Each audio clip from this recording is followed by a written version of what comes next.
एक तरफ आंकड़े निकलकर सामने आ रहे हैं, स्थिति और तस्वीर दोनों स्पष्ट होती हुई नजर आ रही है, लेकिन इन सब के बीच एक वीडियो, जी हां, सीक्रेट वीडियो लीक हो गई। इस सीक्रेट वीडियो के साथ जो दावा किया गया है उसने खासतौर पर बीजेपी की पोल पट्टी खोल दी है। भारतीय जनता पार्टी शब्द इसलिए इस्तेमाल किया जा रहा है क्योंकि वहां जो खास तौर पर उसके इर्द गिर्द लोग खड़े हैं, सुरक्षाकर्मी बन के, वो केंद्र से आए, यानी सेंटर से, यानी दिल्ली से भेजे गए, और सारे के सारे वो जवाबदेह भी केंद्र सरकार के प्रति हैं। तो क्या वहां खेला किया जा रहा था? क्योंकि सीसीटीवी फुटेज के जरिए न केवल दावा हुआ बल्कि इसके साथ साथ एक और तस्वीर निकलकर सामने आई। अचानक से तकरीबन 3 घंटे के लिए स्ट्रांग रूम, जिसके पल पल की अपडेट सबके पास होनी चाहिए, बत्ती गुल का मतलब कैमरे बंद। और जब उसको देखा गया कि वो कौन कौन सी विधानसभा सीटें हैं जहां पर ऐसा किया गया है, उसके बाद भारतीय जनता पार्टी की सांसें उखड़ने लगी है, क्योंकि कच्चा चिट्ठा खुलकर सामने आ रहा। सवाल बस ये है मेरा, जब भारतीय जनता पार्टी ने फाल्टा विधानसभा सीट पर हुए चुनाव के दौरान धांधली, लोकतंत्र की प्रक्रिया का उल्लंघन, आपराधिक प्रक्रिया, इन तमाम चीजों का जिक्र किया, और चुनाव आयोग ने भी कह दिया कि ठीक है, हम इस सीट पर दोबारा वोटिंग कराएंगे 21 तारीख को और 24 को नतीजे। तो कि जिन सीटों पर ये सीसीटीवी बंद हुए 2 से ढाई घंटे के लिए, क्या वहां पर भी दोबारा वोटिंग होगी? क्यों? क्योंकि वहां अचानक से चीजें पलटती हुई नजर आ रही हैं।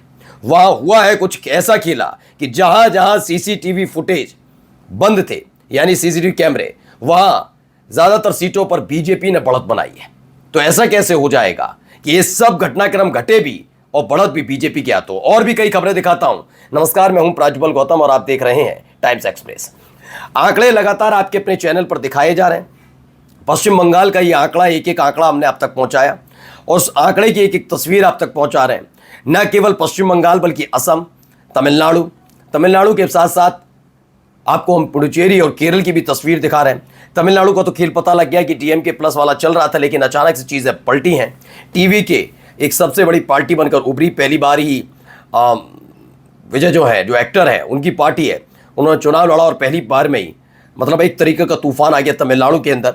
डीएमके और एआईएडीएमके के बीच जो सत्ता का बंटवारा होता रहा है शुरुआत से अब तक लंबे समय से, वहां पर एक खेल पलटता नजर आई। 71 में बनी एआईएडीएमके, लेकिन फिलहाल तो उसके बाद तो आपने देखा ही है, लेकिन वहां पर अब टीवी के एक बड़ी पार्टी बनकर उभर रही है।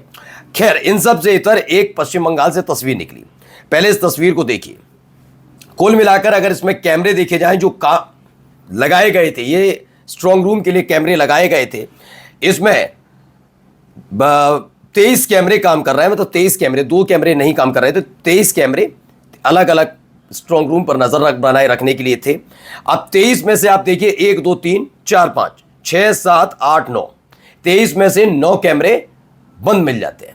9 कैमरे, 23 में से 9 कैमरे बंद, यानी तकरीबन 14 सिर्फ अलग अलग विधानसभा की जो ईवीएम्स रखी हैं उन पर नजर रखने वाले सीसीटीवी कैमरे ऑन है। अच्छा, ये ग्लिच हो, बात हो मिनट 2 मिनट 10 मिनट की तो बात अलग है। दावा क्या है? पश्चिम बंगाल टीएमसी सांसद महुआ मोइत्रा का आरोप है कि 4 स्ट्रांग रूम के सीसीटीवी कल रात यानी 23:52 यानी रात को 11:52 पर बंद हुए और 2 बजकर 16 मिनट तक के लिए बंद हो गए। यानी तकरीबन इसे देखेंगे 2 ढाई घंटे बंद रहे। 2 ढाई घंटे बंद रहते हैं। इसमें कौन कौन सी है? कृष्णानगर नॉर्थ है 83 नाम, छपरा 82, कालीगंज 80 और नकाशी पारा 81। ये 4 सीटों का आंकड़ा बताया गया कि ये 4 सीटें हैं जो 4 स्ट्रांग रूम के सीसीटीवी कैमरे बंद हैं। इन 4 सीसीटीवी कैमरों के स्ट्रांग रूम के सीसीटीवी बंद होने पर ये 4 वो सीटें हैं, कृष्णानगर नॉर्थ, छपरा, कालीगंज और नकाशी पारा। यह आरोप शायद आरोप ही लगता, लेकिन जब इसकी जांच की गई, हमने खुद इलेक्शन कमीशन के वेबसाइट पर गए तो सबसे पहले हमने जांचा कृष्णानगर नॉर्थ को। हमने देखा कि क्या वाकई ऐसा है, इसमें कुछ खेल वेल होता हुआ नजर आ रहा है।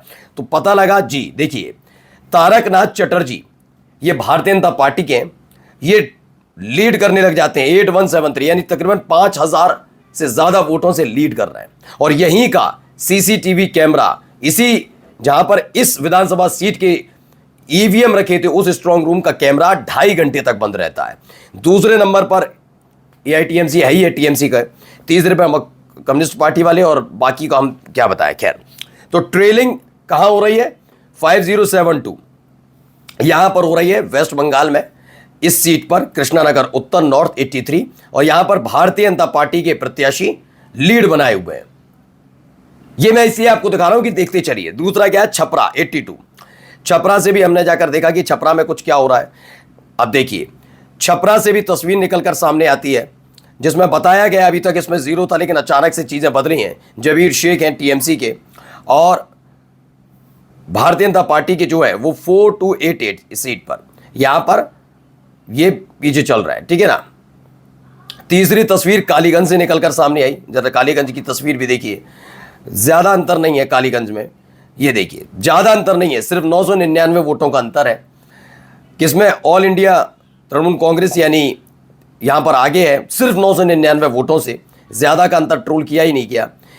चौथी सीट पर हम आए हैं नकाशी पारा 81 सीट पर आए, इनकी भी बंद रहे, और इसमें बताया गया बीजेपी 8738 वोटों से आगे है, जबकि कलोल खान पीछे चल रहे हैं टीएमसी के।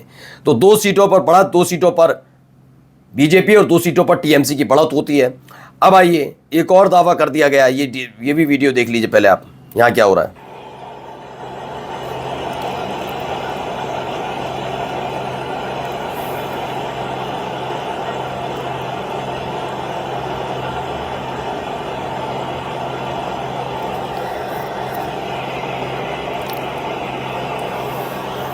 तो इसे लेकर अभिमन्यु सिंह है, उनका कहना है, इस वायरल वीडियो में दावा किया गया है कि पश्चिम बंगाल में भाजपा को चुनाव जिताने के लिए ईवीएम की अदला बदली और उसमें छेड़छाड़ में बीएसएफ और सीआरपीएफ की संलिप्तता है।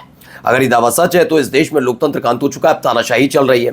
कहा जा रहा है कि जो बीएसएफ और सीआरपीएफ की वहां तैनाती की गई है, असम में भी कर देते अच्छा रहता, तमिलनाडु में भी करते, केरल में भी कहते, पुडुचेरी में भी करते, सब जगह करते, लेकिन उन्होंने खासतौर पर पश्चिम बंगाल में किया बीएसएफ और सीआरपीएफ का, क्योंकि इनको खुद पता है कि जब ये जहां जिस राज्य में सत्ता में रहते हैं वहां की मशीनरी का कैसे इस्तेमाल किया जाता है। खैर, चुनाव आयोग से तो उम्मीद वैसे भी अब लोगों को नहीं रही, देश के लोगों को। खैर, बीएसएफ और सीआरपीएफ की तैनाती की गई, आरोप अब सीधे सीधे सुरक्षा बलों पर भी लग रहे हैं। बीएसएफ और सीआरपीएफ की संलिप्तता का दावा किया जा रहा है कि जो ईवीएम का एक्सचेंज हुआ था, तो क्या ये कैमरे बंद हो रहे हैं, उसमें भी यही हो रहा है।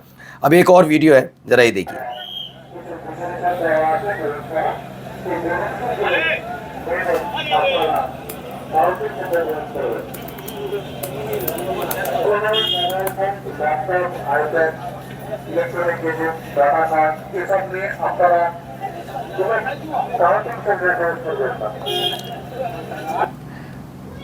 तो इसमें आया, पश्चिम बंगाल की मुस्लिम बाहुल क्षेत्र मालदा में सीआरपीएफ के जवानों को भर दिया गया। यदि मजहबी उन्माद फैलाए, पत्थर चलाया या गुंडागर्दी की तो वह हाल किया जाएगा कि आने वाली 7 पुश्तें याद रखेंगी। सोचिए, सीधे सीधे इन सुरक्षा बलों के नाम पर आप कैसे धमकी देते हुए नजर आ रहे हैं। धमकी दे रहे हैं सीआरपीएफ के, अगर जा रहे हैं भाई सुरक्षा के लिहाज से लगाए गए चंदन शर्मा जैसे लोग भी। अब आप सोचिए इनका इरादा क्या है, इनका मकसद क्या है, ये किस तरह से ये चुनाव लड़े, कैसे जीत रहे हैं, या फिर जो भी हो रहा है ये सूरत हाल क्या था। नमस्कार।